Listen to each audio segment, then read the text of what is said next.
Vous savez quel est le problème avec Donald Trump? Oh, c'est un excellent président d'une république. C'est un excellent orateur. Mais le problème, c'est qu'il est susceptible à un point phénoménal. Si le grand Macron a parlé d'armée européenne, c'est en partie de ma faute.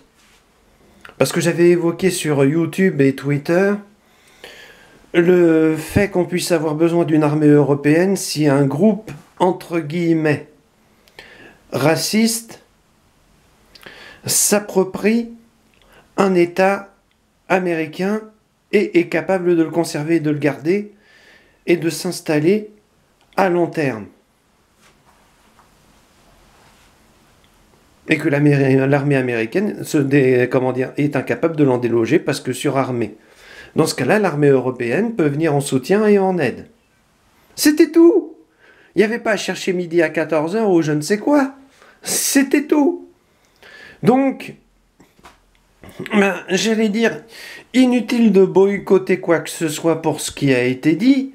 C'est purement stratégique. Voilà, c'était pour remettre les barres sur les T et les points sur les I. Ah, autre chose. Pendant que je suis en train de remettre les barres sur les T et les points sur les I.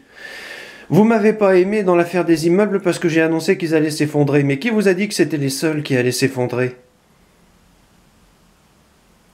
Si les maires des villes ne se bougent pas les fesses très vite, il y aura d'autres morts.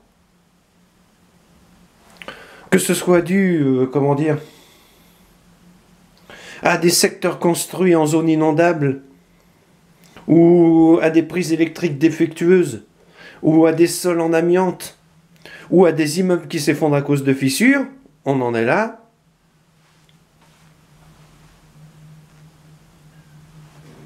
Vous voyez là où je veux en venir? Alors, bien sûr, j'ai écouté les maires de France. Ne me sortez pas le discours, tout est de la faute des locataires, parce que vous ne vaudrez pas mieux que ces marchands de sommeil. Vous êtes capable de fabriquer des stades de foot et Dieu sait quelle connerie, mais vous êtes même pas foutu d'entretenir un putain d'appartement? Mais vous avez été formé où, merde? Donc, ça me met un peu les foies, quoi. Voilà, c'était pour faire le point avec vous sur ce que j'ai pu dire ou autre. Je suis vraiment désolé pour l'armée européenne et que ça ait mené à ces extrêmes. Mais admettez quand même que c'était une bonne initiative et une bonne idée. Imaginons, par exemple, qu'en Espagne, un maire fou furieux raciste prenne le pouvoir. On a droit au défilé de l'armée, tout et tout. Il faudra bien intervenir un jour. Imaginons qu'au Portugal ou autre, il faudra bien intervenir un jour, donc pourquoi pas faire ça dans un cadre européen donné, donc une armée européenne. On en est là.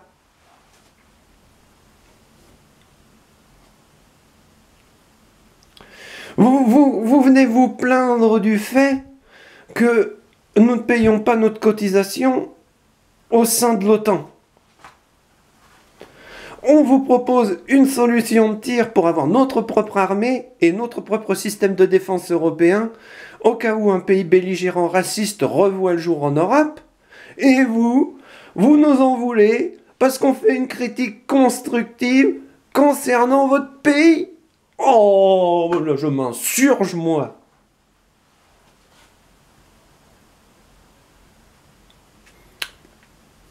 Faites la même à notre égard. On s'offusquera pas. On sera même d'accord avec vous. On a vécu la période de Hitler. On s'est laissé envahir comme des cons, j'allais dire. Si ça nous est arrivé à nous, ça peut vous arriver à vous. Seulement attention, messieurs, dames, là on change de stratégie. Là c'est plus le même discours. Ah non. Enfin c'est compliqué quoi. Déduction, a-t-on besoin d'une armée européenne? Ouais, mais dans le futur. Parce que maintenant nous n'y sommes pas prêts. La preuve, nos propres alliés nous cognent dessus. Oh, honteux. Tout ça parce qu'ils ont peur de voir une nouvelle force s'installer en Europe. Nous adorons, nous soutiendrons toujours les Américains qui ont toujours été et ne cesseront jamais d'être nos alliés. Mais nous avons besoin de nous européaniser. Un peu comme l'Amérique l'a fait dans le temps. Donc ça passe dans un cadre européen et dans une armée européenne, si vous voyez ce que je veux dire. Donc c'est compliqué.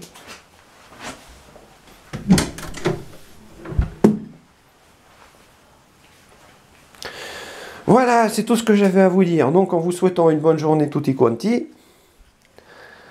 Au revoir, messieurs, dames. Et surtout n'oubliez pas, méfiez-vous toujours des contrefaçons. Au revoir.